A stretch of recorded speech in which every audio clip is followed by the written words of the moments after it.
Good morning friends, मैं CP Gupta, lecturer civil engineering, government polytechnic college Alwar. Course code C 209 का unit first का last topic आपको बताने जा रहा हूं, जिसमें नेचुरल बेड ऑफ स्टोन और सीजनिंग ऑफ स्टोन्स के बारे में बात करेंगे। देखिए, नेचुरल बेड ऑफ स्टोन क्या है। मैंने आपको इग्नियस रॉक, सेडिमेंट्री रॉक और मेटामॉर्फिक टाइप की तीन टाइप की रॉक्स बताई मेनली स्टोन्स के अंदर। यही तीन ओरिजिन्स हैं, यही तीन जियोलॉजिकल क्लासिफिकेशंस हैं। इसमें से अगर आपने ध्यान दिया हो मेरी बात पर, तो जो सेडिमेंट्री रॉक के बारे में मैंने बात की थी, तो मैंने आपसे कहा था कि सेडिमेंट्री रॉक का मतलब एक लेयर दूसरी लेयर के ऊपर इस तरीके से चढ़ती जाती है, और जब हम इसे क्रॉस सेक्शन में से देखते हैं तो ये जो लेयर्स होती हैं, ये लेयर्स हमें दिखाई देती हैं। याद रहे सब, जरूरी नहीं है कि ये लेयर्स हॉरिजॉन्टल हों, क्योंकि ये इस बात पर डिपेंड करता है कि वो लेयर कैसे चढ़ी थी। अगर एक लेयर एक जगह से ऊंची है, यानी ज्यादा मटेरियल आ गया, तो ये लेयर इस तरीके से वेवी फॉर्म में हो जाएगी। इसीलिए कभी भी आप किसी भी स्टोन का क्रॉस सेक्शन सेडिमेंट्री का देखेंगे तो आप एक चीज नोट करेंगे कि जो उसके अंदर लेयर्स हैं वो कभी भी हॉरिजॉन्टल परफेक्ट नहीं होती हैं। चलिए, जो ये लेयर्स आपको दिखाई देती हैं, ये लेयर्स ही बेसिकली इसका नेचुरल बेड स्टोन है। अब इग्नियस रॉक में क्या होता है, क्योंकि इग्नियस रॉक के अंदर कॉम्पैक्ट होती है स्ट्रक्चर, तो उसमें नेचुरल बेड्स नॉर्मली एब्सेंट होते हैं। आपको नेचुरल बेड अगर चेक करना है किसी भी स्टोन का, तो आप उसके क्रॉस सेक्शन पर हल्का सा पानी डालिए। पानी डालने के बाद आप देखेंगे कि उसके अंदर रेशे उभर आएंगे। अगर जो रेशे उभर के आते हैं, वो रेशे ये डिसाइड करते हैं, वो रेशे आपको ये बताते हैं कि ये नेचुरल बेड की डायरेक्शन है। अब सवाल उठता है कि साहब मैं आपको बता क्यों रहा हूं, ये इंपॉर्टेंट कैसे। ये देखिए, मैं एक छोटा सा एक्सपेरिमेंट करके दिखाता हूं। मान लीजिए कि एक लेयर ये है और दूसरी लेयर ये है। ये दो लेयर्स मैंने एक के ऊपर एक रखी।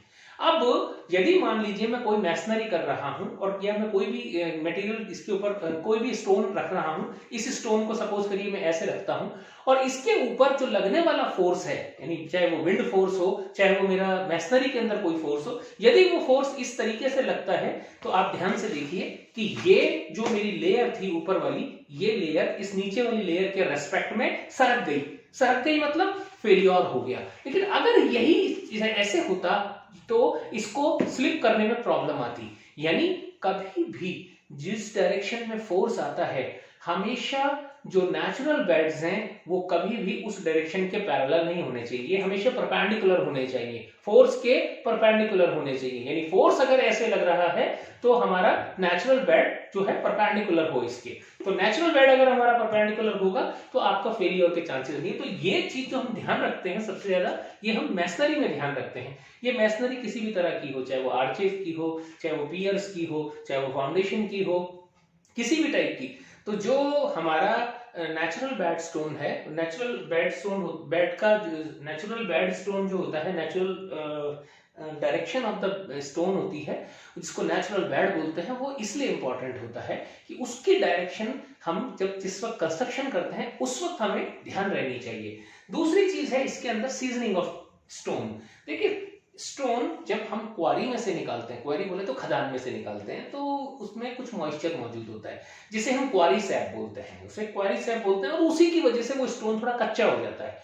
तो अगर किसी स्टोन को ठीक से यूज करना है बिल्डिंग के लिए, तो नियम ये कहता है कि प्रॉपरली सीजनिंग होनी चाहिए। सीजनिंग मतलब उस स्टोन को सुखाइए। सुखाने का अर्थ है कि जो उसमें क्वारी सैप मौजूद है, जो नमी मौजूद है, उस नमी को उड़ाइए। इसके लिए हम नेचुरल तरीका जो इस्तेमाल करते हैं वो ये करते हैं कि क्वारी से निकाल करके और इसे हम बाहर छोड़ देते हैं धूप के अंदर। लगभग 6 से 12 महीने के दौरान जो पत्थर पड़ा रहता है, तो वो उस पत्थर उसके दौरान वो क्या, उसमें से काफी सारा हीट की वजह से काफी सारा मॉइस्चर आउट हो जाता है, और फिर वो स्टोन उतना कच्चा यानी उतना सॉफ्ट नहीं रहता है, and it behaves as a durable stone. तो ये जो सीजनिंग ऑफ स्टोन है, ये हमारा एक नेचुरल तरीका है। हालांकि आर्टिफिशियल तरीके भी बहुत सारे इस्तेमाल किए जा सकते हैं, जिसके अंदर हम चाहें तो हॉट वाटर भी सीजनिंग कर सकते हैं, यदि हम चाहें तो इलेक्ट्रिक सीजनिंग भी कर सकते हैं स्टोन्स की। मगर वो सारे तरीके तब इस्तेमाल करने होते हैं हमें जब हमें कोई फास्ट प्रोसेस इस्तेमाल करना हो, या फिर हमें कोई स्पेशल यूज के लिए कोई स्टोन इस्तेमाल करना हो। Thank you very much.